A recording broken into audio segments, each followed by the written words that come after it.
तो छात्रों, good morning. कैसे हैं सभी लोग? अच्छे होंगे। आज मैं एक नए टॉपिक के साथ, जो प्रश्नावली आपकी 6.1 हमने लगभग कंप्लीट हमारी हो गई थी। ठीक, आज 6.2 प्रश्नावली शुरू करने से पहले जो हमारी थेल्स प्रमेय है बहुत इम्पॉर्टेंट है और एग्जाम में हर बार पूछी भी जाती है और इससे संबंधित बच्चों सवाल भी आते हैं। तो पहले हम थेल्स प्रमेय को समझते हैं, प्रूव करते होती क्या है। तो इससे जो भी हमारे क्वेश्चन होंगे उन सारे क्वेश्चनों को हम लोग हल भी करेंगे। तो थेल्स प्रमेय या इसका दूसरा नाम है आधारभूत समानुपातिकता प्रमेय। ये दूसरा नाम है। क्या होती है? किसी त्रिभुज की एक भुजा के समांतर, मान लो कोई त्रिभुज है, किसी त्रिभुज की एक भुजा के समांतर खींची गई रेखा उसकी अन्य दो भुजाओं को जिन दो बिंदुओं पर काटती है, वे बिंदु उन बिंदुओं को समान अनुपात में क्या कर देते हैं? विभाजित कर देते हैं। मतलब एक बात हो रही है, त्रिभुज की हो रही है। बस ना, किसी त्रिभुज की एक भुजा के समांतर, मतलब कोई त्रिभुज लीजिए। ठीक, जैसे हमने त्रिभुज लिया है, त्रिभुज लिया, बोले कोई एक त्रिभुज लीजिए। ए एक त्रिभुज लिया है। ठीक, त्रिभुज है ए बी और सी। इस त्रिभुज का नाम कर दिया ए बी सी, नामकरण कर दिया। किसी त्रिभुज की एक भुजा के समांतर खींची गई उसकी अन्य दो भुजाओं को जिन बिंदु पर काटती है, मतलब रेखा बी सी है, इसके समांतर एक रेखा हमने डी ई खींच दी है, डी और ई। ठीक, एक क्या है? समांतर खींच दी है। तो जिन दो बिंदुओं पर काटते हुए बिंदु उन भुजाओं को समान अनुपात में कर देते हैं कि जिन बिंदु काटते हो तो ए अनुपात कर देते ए डी वटे में डी वी और ए वटे में ई सी, इन बिंदुओं को कर देती है समान अनुपात में विभाजित कर देती है। अब ये कैसे करती, इसको हम सिद्ध करेंगे। तो सबसे पहले देखो, हेडिंग क्या पढ़ती हैं। जो जो हेडिंग बच्चों पढ़ती हैं उन हेडिंग को ध्यान रखना है। सबसे पहले लिखेंगे, डालेंगे दिया है। दिया है, क्या दिया है? हमें दिया है कि जो डीई है, जो रेखा डीई है वो बीसी कैसी है? समांतर है। समांतर के ये दो खड़े खड़े निशान बच्चों होते हैं, समांतर निशान होते हैं। फिर हमें इसमें क्या पढ़ना है? सिद्ध करना है। सिद्ध करना है। सिद्ध करना है कि एडी बटे में डीवी बराबर ए बटे में ए सी। ए हमें बच्चों सिद्ध करना है। ए डी बटे में डी बी बराबर ए बटे में ई सी। ए क्या करना है? सिद्ध करना है। अब हेडिंग बच्चों पड़ेगी रचना। क्या पड़ेगी? रचना। देखो भाई, रचना करेंगे।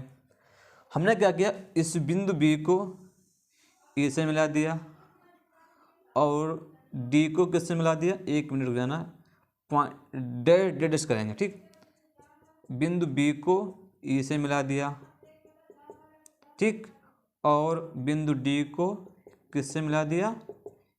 सी से मिला दिया। ये हमने क्या की? इसकी रचना की है। ठीक, क्या की है? रचना की है। ऐसे लिखना पॉइंट में, बी को बिंदु ई से तथा डी को बिंदु सी से मिलाया। पहला पॉइंट, बी को बिंदु ई से तथा डी को बिंदु सी से क्या किया? मिला दिया को ना। बी को बिंदु ई से तथा डी को बिंदु सी से मिलाया। उसके बाद में पॉइंट नंबर 2 लिखो, रचना नंबर 2 लिखिए। ठीक, पॉइंट नंबर 2 क्या करना है? अब देखो, इससे बिंदु डी से इस रेखा ए पर लंब डाला, इस पर लंब डाला तो इसको हमने एन कह दिया। बिंदु ई से ए डी पर लंब डाल दिया तो इसको हमने एम कह दिया। मतलब बिंदु डी से जो रेखा ए है उस पर लंब एन डाला तो ए लंब डी एन हो गया, और जो रेखा ए डी है उस पर बिंदु ई से लंब एम डाला तो ई एम लंब हो जाएगा। तो डी एन और ई एम ये क्या हो गए? हमारे लंब हो गए हैं। ठीक, ये क्या हो गए? लंब हो गए हैं।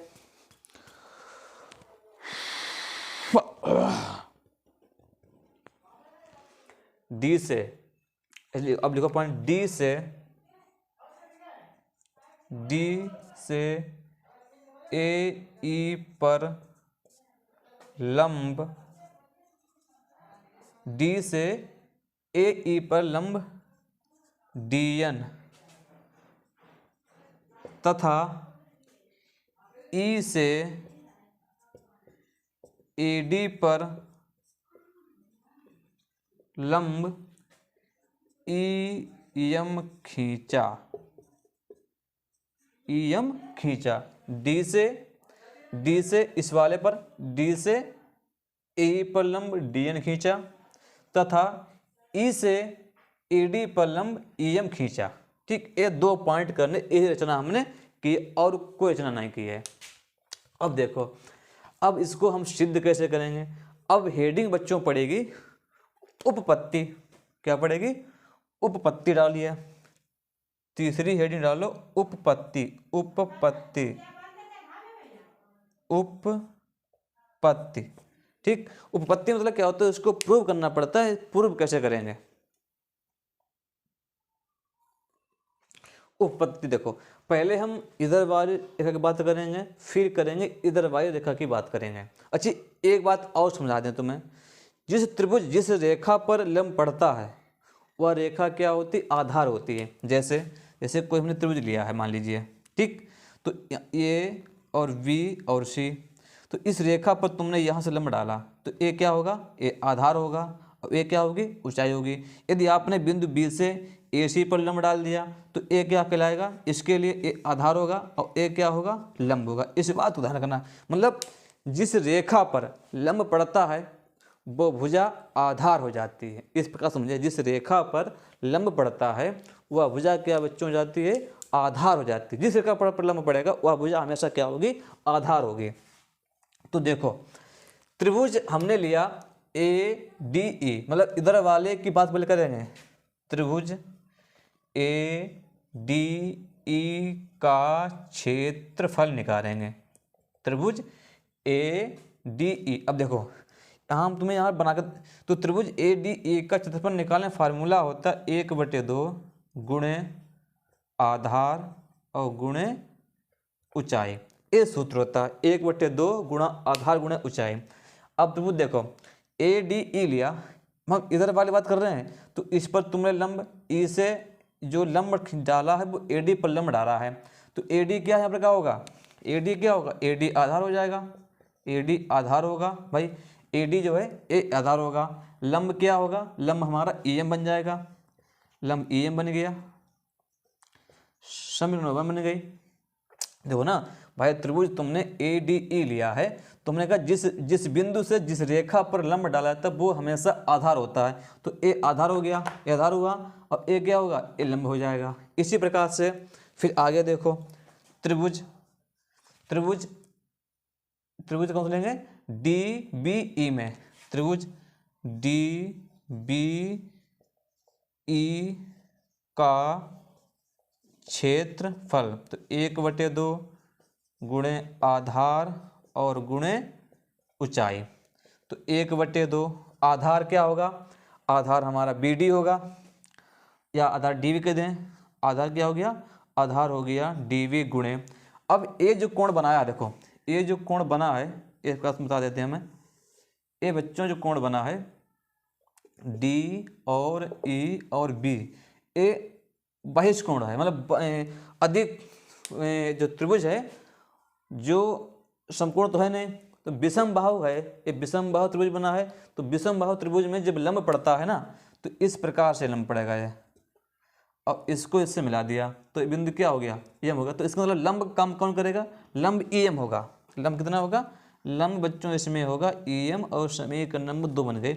समझ लीजिए, जब त्रिभुज हम डी बी ई का निकालेंगे क्षेत्रफल, तो 1/2 आधार भाई यही होगा, आधार ए हो गया, लेकिन इसके लिए लंब बच्चों ए काम करेगा। ठीक, इसका हो गया। अब इधर वाली लाइन हो गई, अब हम इधर वाली लाइन हल करेंगे। देखो इसी प्रकार से, अब देखो त्रिभुज ए डी ई का क्षेत्रफल बराबर 1/2 आधार और गुणे ऊंचाई, मतलब त्रिभुज ए डी इधर वाली लेकर बात कर रहे हैं तो 1/2 आधार हमारा ए ई हो जाएगा क्योंकि उस पर लंब पड़ा हुआ है और जिस भुजा पर लंब पड़ता है वही आधार होता है। और लंब क्या हो जाएगा, लंब हो जाएगा डी एन। लंब क्या हो गया, डी एन। समीकरण नंबर 3 बन गई। अब त्रिभुज निकालो डी सी ई का, त्रिभुज डी सी ई का क्षेत्रफल तो 1/2 आधार क्या होगा, आधार ई सी होगा, आधार ई सी और लंब डी एन हो जाएगा। समीकरण नंबर 4 हो गए। ठीक, ये 4 समीकरण बन गए। समीकरण 1 में समीकरण 2 से भाग करो, समीकरण 3 में समीकरण 4 से भाग कर दो। ठीक है, तो बच्चों अच्छा इसको हम यहाँ से रफ कर देते हैं, इसको यहाँ से करते हुए रफ है, इसकी जरूरत पड़ेगी नहीं, अब हमको सब इसकी जरूरत पड़ेगी। इसको हम यहाँ से करते हैं रफ और त्रिभुज की पड़ेगी जरूरत बार बार। ठीक, त्रिभुज की पड़ेगी जरूरत हर बार में आपको, तो इसको आपने नोट कर लिया होगा।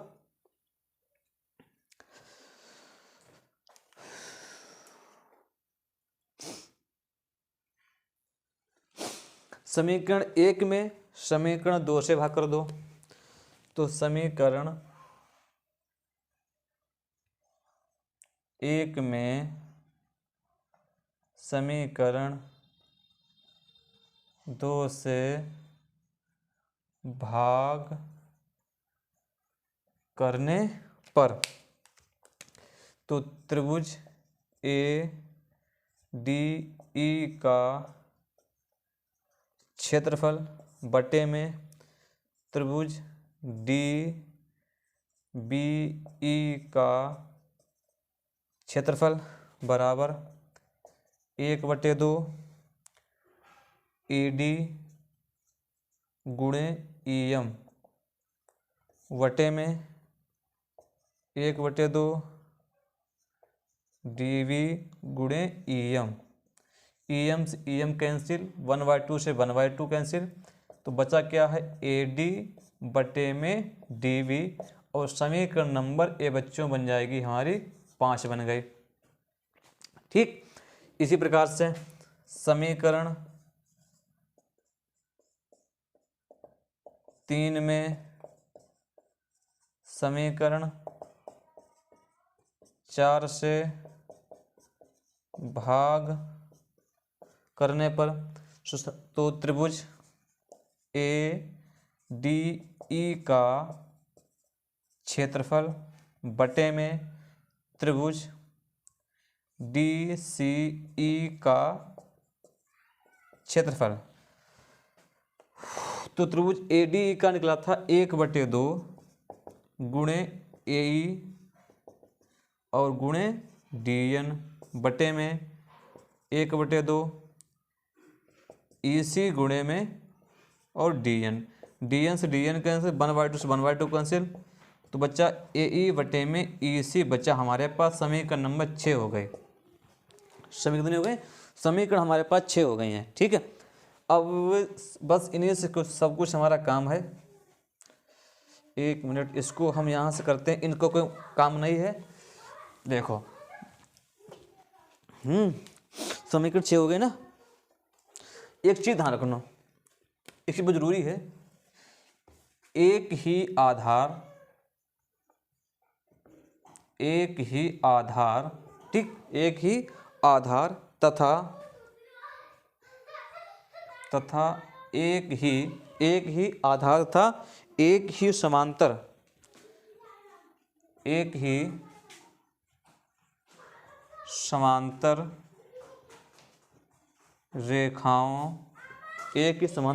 रेखाओं के बीच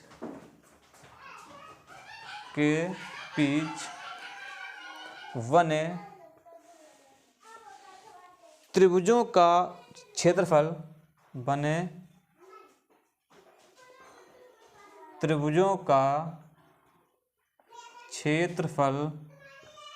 समान होता है। एक ही आधार तथा एक ही समांतर रेखाओं के बीच बने त्रिभुजों का क्षेत्रफल कैसा होता है, समान होता है। मतलब एक ही आधार तथा एक ही समांतर हो, तो इसका मतलब क्या होगा, त्रिभुज त्रिभुज त्रिभुज DVE का क्षेत्रफल बराबर होगा त्रिभुज ECD के, त्रिभुज ECD का क्षेत्रफल, मतलब त्रिभुज DVE का क्षेत्रफल जो होगा वो त्रिभुज ECD का क्षेत्रफल के बराबर होगा। ठीक, तो हम क्या करेंगे,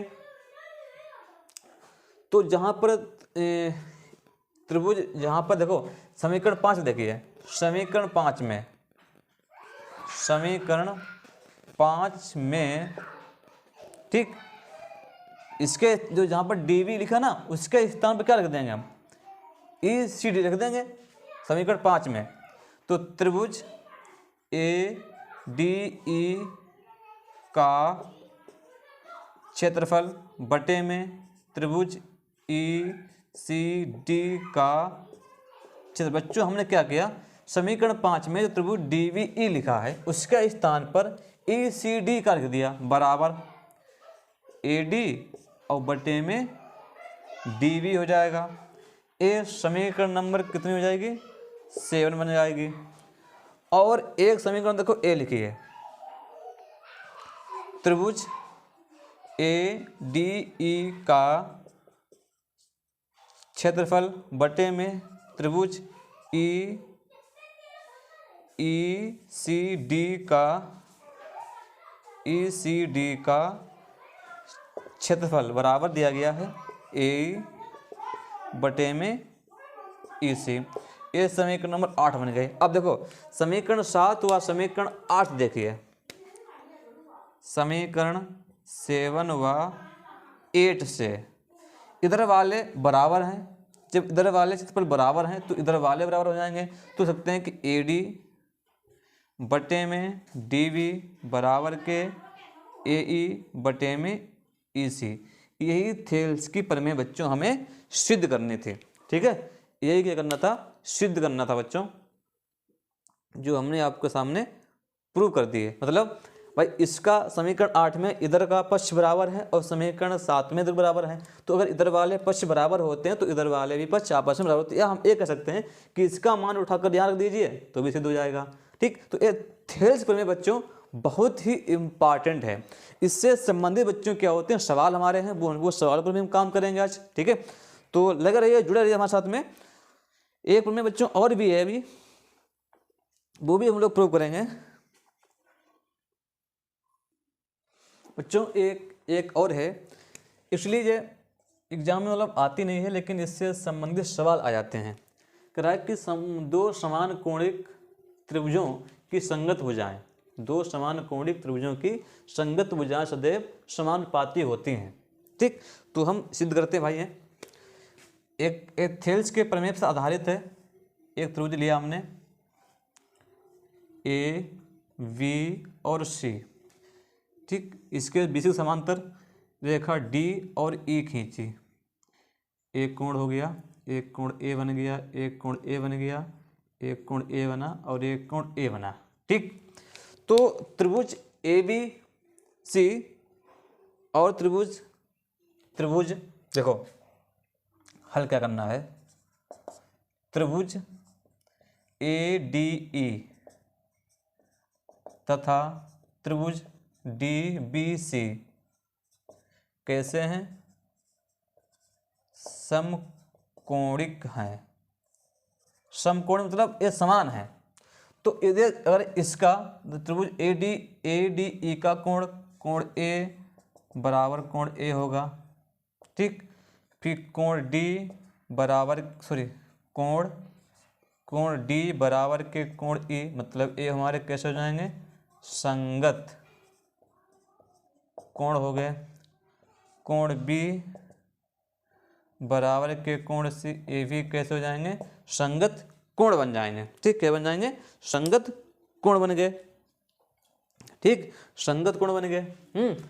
हमें बच्चों सिद्ध करना है कि AD बटे में AB, हमें इसमें सिद्ध करना है, इसमें जो सिद्ध करना है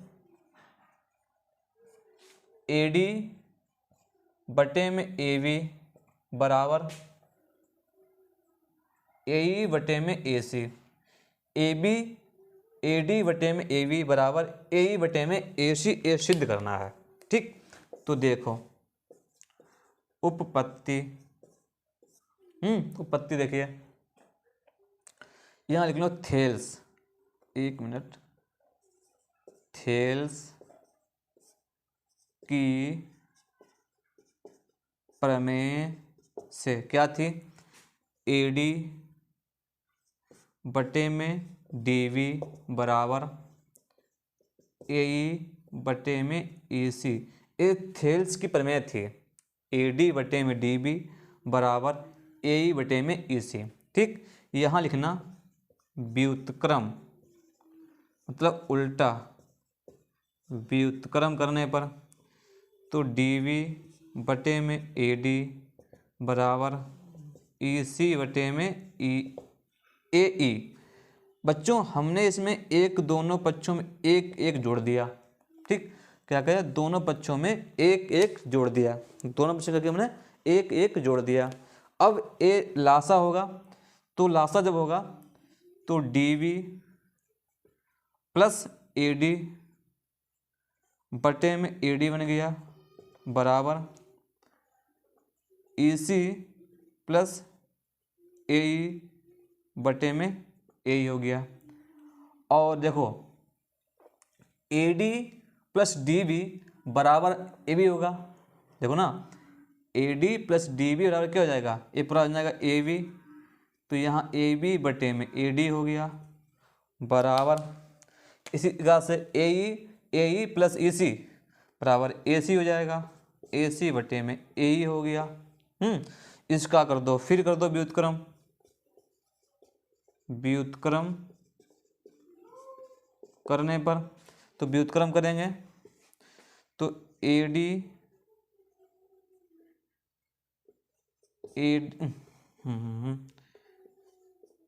डी बटे में ए बी बराबर ए ई बटे में ए सी। ठीक, फिर पुनः व्युत्क्रम करेंगे तो व्युत्क्रम करने पर इस प्रकार से ए क्या हो जाएगी, हमारी सिद्ध हो जाएगी। यही हमें सिद्ध करनी थी कि ए डी बटे में ए बी बराबर ए ई बटे में ए सी। ठीक, तो थेल्स प्रमेय बच्चों जो है बहुत ही इम्पॉर्टेंट है। अब इससे जो सवाल आधारित हैं वो हम सवाल भी हल करेंगे। तो बच्चों करते क्या हैं, इससे सवाल कुछ आपके हैं मोस्ट इम्पॉर्टेंट सवाल हैं, तो हम उसको सवालों को मतलब हल कराते हैं, साथ में भी सवालों को भी लेना है। ठीक है, या हम नेक्स्ट वीडियो में अपलोड करेंगे। ठीक है, तो बच्चों थेल्स प्रमेय समझिएगा, जहाँ पर आपको समझ में नहीं आ रहा उसको कमेंट बॉक्स के माध्यम से पूछिएगा। फिर हम मिलते हैं आपको नेक्स्ट वीडियो में, तब तक के लिए जय हिंद जय भारत।